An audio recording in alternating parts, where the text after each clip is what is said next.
আসসালামু আলাইকুম ওয়ারাহমাতুল্লাহ। সুপ্রিয় ও সম্মানিত শ্রোতা, লাইলাতুল কদরের দ্বিতীয় পর্বে আপনাকে জানাই প্রাণ ভরা সম্মান ও ভালোবাসা। তাহলে চলুন আল কোরআন বিশ্লেষণ করে জেনে নেওয়া যাক লাইলাতুল কদরের গোপন ও সঠিক রহস্য। ভিডিওটা একেবারে শেষ পর্যন্ত দেখার অনুরোধ রইল। লাইলাতুল কদর উম্মাতে মুহাম্মাদির বিশেষ বৈশিষ্ট্য। বিসমিল্লাহির রহমানির রহিম। আল্লাহ তাআলা এই উম্মতের উপর অগণিত অনুগ্রহ করেছেন। এ উম্মতকে এমন কিছু বিশেষ মর্যাদা ও সহজ বিষয় দেওয়া হয়েছে যা পূর্ববর্তী উম্মতদের ছিল না। তার অন্যতম লাইলাতুল কদর। আল্লামা কুরতুবী রাহমাতুল্লাহ উল্লেখ করেন, পূর্ববর্তী উম্মতদের মধ্যে কেউ তখনই আল্লাহর কাছে বড় ইবাদতগুজার বলে গণ্য হতো যখন সে 1000 মাস ইবাদত করত। 1000 মাস মানে 83 বছর 4 মাস। তাদের আয়ু দীর্ঘ ছিল, তাই দীর্ঘ ইবাদত তাদের জন্য সহজ ছিল। কিন্তু আমাদের উম্মতের গড় আয়ু তুলনামূলক কম, তাই আল্লাহ তাআলা সহজ করে দিলেন। একটি রাত দান করলেন যা 1000 মাসের চেয়েও শ্রেষ্ঠ। এ সুবাদে আল্লামা কুরতুবী রাহমাতুল্লাহ হযরত ইবনু মাসউদ রাদিয়াল্লাহু আনহুম থেকে একটি বর্ণনা উল্লেখ করে বলেন, রাসূলুল্লাহ সাল্লাল্লাহু আলাইহি ওয়াসাল্লাম বনী ইসরাইলের এক ব্যক্তির কথা বলেন, যিনি 1000 মাস আল্লাহর পথে জিহাদ করেছিলেন।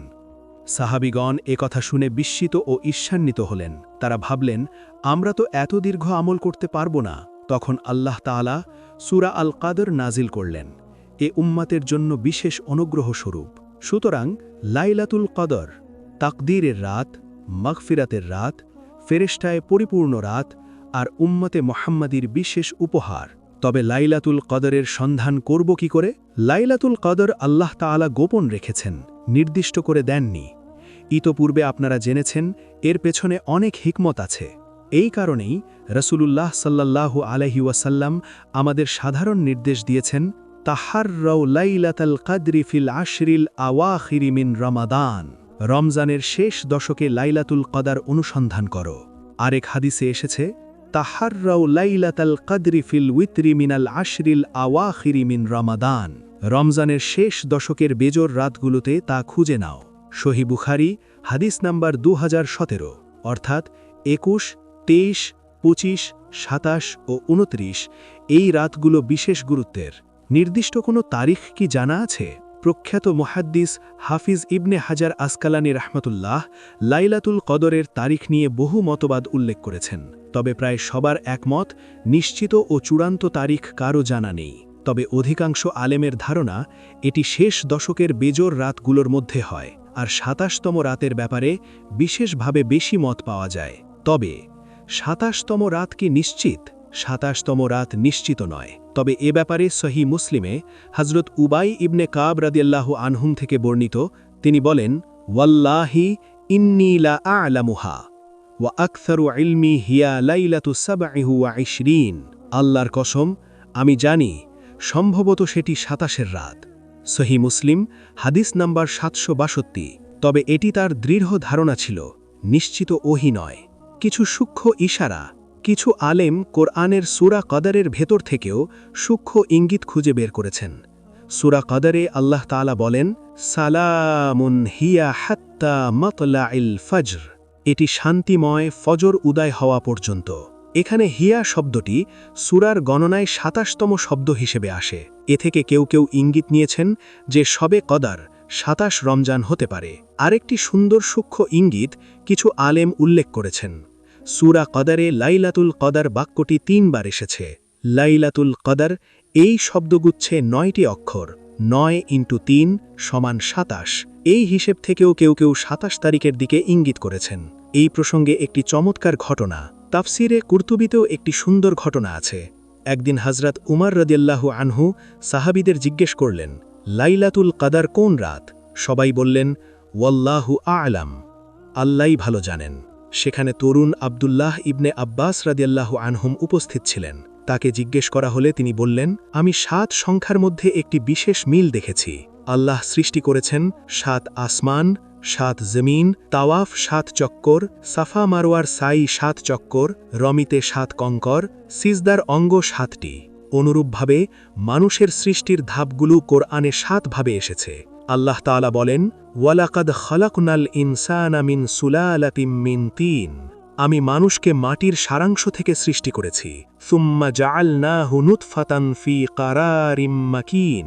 অতঃপর আমি তাকে শুক্রবিন্দুরূপে এক সংরক্ষিত আধারে স্থাপন করেছি। সুম্মা খালাকনান নুতফাতা আলাকাতান। পরে আমি শুক্রবিন্দুকে পরিণত করেছি জমাট বাঁধা রক্তে। ফা খালাকনাল আলাকাতা মুদগাতান। অতঃপর রক্তপিণ্ডকে পরিণত করেছি মাংসপিণ্ডে। ফা খালাকনাল মুদগাতা ইজামান। অতঃপর হাড্ডিকে পরিণত করেছি হাড্ডিতে। ফা কাসাউনাল ইজামা লাহমান। অতঃপর হাড্ডিকে আবৃত করেছি মাংস দিয়ে। সুম্মা আনশানাহু খালকান আখার। অবশেষে ওকে গড়ে তুলেছি অন্য এক সৃষ্টিরূপে। অতএব নিপুণতম স্রষ্টা আল্লাহ কতই না মহান। সূরা মুমিনুন আয়াত নম্বর 12 থেকে 14।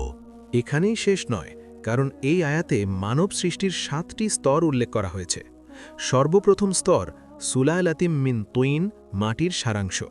দ্বিতীয় নুতফাতান, বীর্য।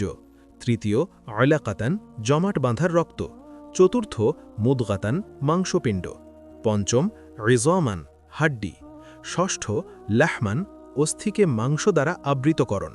সপ্তম খলকান আখর, সৃষ্টিটির পূর্ণত্ব অর্থাৎ রূহ সঞ্চার করা।